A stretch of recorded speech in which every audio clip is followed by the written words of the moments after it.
நம்ம நாட்டில் இருக்கிற எல்லா இளைஞர்களையும் அரண்மனைக்கு வர சொல்லுங்க, நான் அவங்களுக்கு ஒரு போட்டி வைக்க போறேன். அதுல யார் தேர்ச்சி பெறுகிறார்களோ, வெற்றி பெறுகிறார்களோ அவர்களுக்கு நான் 1000 பொற்காசை கொடுக்க போகிறேன். அது மாத்திரமல்ல, இந்த அரண்மனையில நான் உயர் பதவியை கொடுத்து அவர்களை உயர்த்த விரும்புகிறேன். நம்முடைய நாட்டை இன்னும் நல்ல நிலைமைக்கு கொண்டு வரணும்னு சொல்லி நான் விரும்புறேன் அப்படின்னு சொல்லி இந்த ராஜா சொல்லுது. உடனே இந்த மந்திரி என்ன பண்ணுவாரு, சரி ராஜா அது அப்படியே ஆகட்டும் சொல்லிட்டு எல்லா இடத்துலையும் போய் தண்டரை அடிங்க அப்படின்னு சொல்லி ஒரு நபரை அனுப்பி வைக்கிறார்.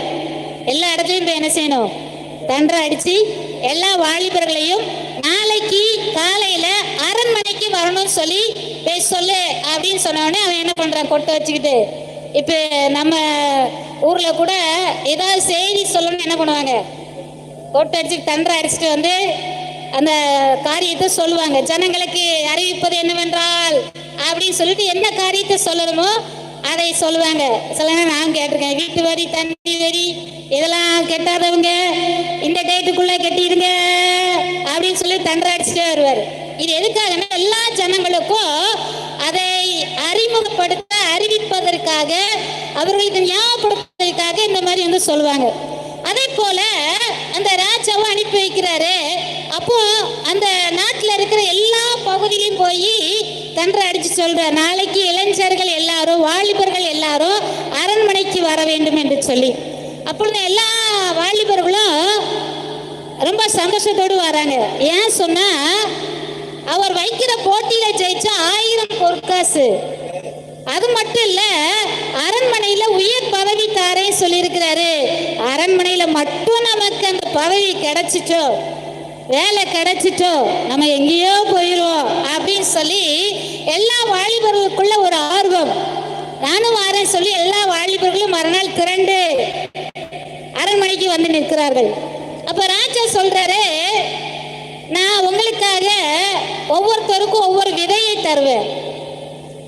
அந்த விதையை என்ன செய்யணும், நீங்க அதை முளைக்க வச்சு அதை நல்லா வளர வச்சு நல்ல அழகான செடியாக நீங்க கொண்டு வந்து தரணும் அப்படின்னு சொல்லுவார்.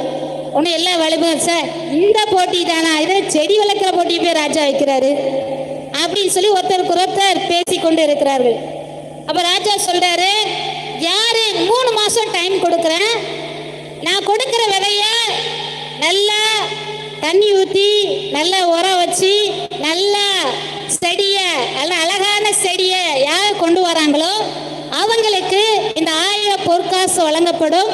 அது மாத்திரமல்ல, அவர்களுக்கு இந்த அரண்மனையில உயர் பதவி கிடைக்கும் அப்படின்னு சொல்லி ராஜா சொல்றாரு.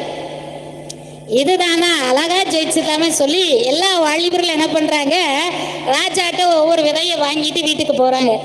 போன உடனே எல்லாரும் ஒரு தொட்டியை எடுக்கிறாங்க, ஆர்வமாக அந்த விதையை புதைக்கிறார்கள்.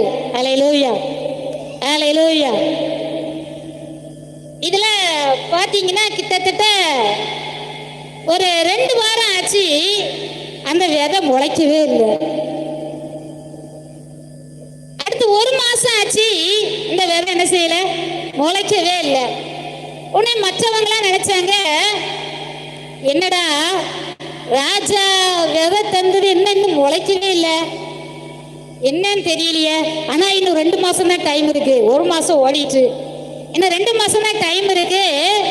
எப்படியாவது இதே மாதிரி வேற விதையை போய் வாங்கிட்டு வந்து முளைக்க வச்சு 3 மாசத்துக்குள்ள நல்ல ஒரு செடியை கொண்டு போய் ராஜாட்ட கொடுக்கணும். எப்படியா அந்த 1000 பொற்காசை நம்ம வாங்கிடணும் அப்படின்னு சொல்லிட்டு நிறைய இளைஞர்கள் என்ன பண்ணிட்டாங்கன்னா, அதே மாதிரி இருக்க விதையை போய் வாங்கிட்டு வந்து தொட்டியில போட்டாங்க. நல்ல தண்ணி ஊத்துனாங்க, நல்ல உரம் வச்சாங்க. சீக்கிரத்துல துளிர் விட ஆரம்பித்தது. அல்லேலூயா. எல்லாருக்குள்ள ஒரே சந்தோஷம், ஏன் செடி வளர ஆரம்பிச்சுட்டு, இன்னும் சீக்கிரத்துல நல்லா வளர்ந்துரும், அந்த 1000 பொற்காசு எனக்கு தான் அப்படின்னு சொல்லி ஒருத்தருக்கு ஒருத்தர் பேசி கொண்டிருக்கிறாரு.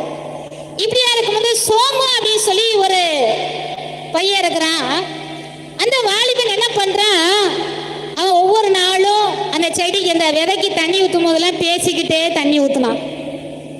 நீ நல்லா வளர்ந்து வரணும், சரியா, நான் உன்னை நல்லா பார்த்துக்குவேன், நான் உன்னை ஒரு குழந்தைய போல பார்த்துக்குவேன், நீ சீக்கிரம் நல்லா வளர்ந்து வந்துடுவேன் அப்படின்னு சொல்லி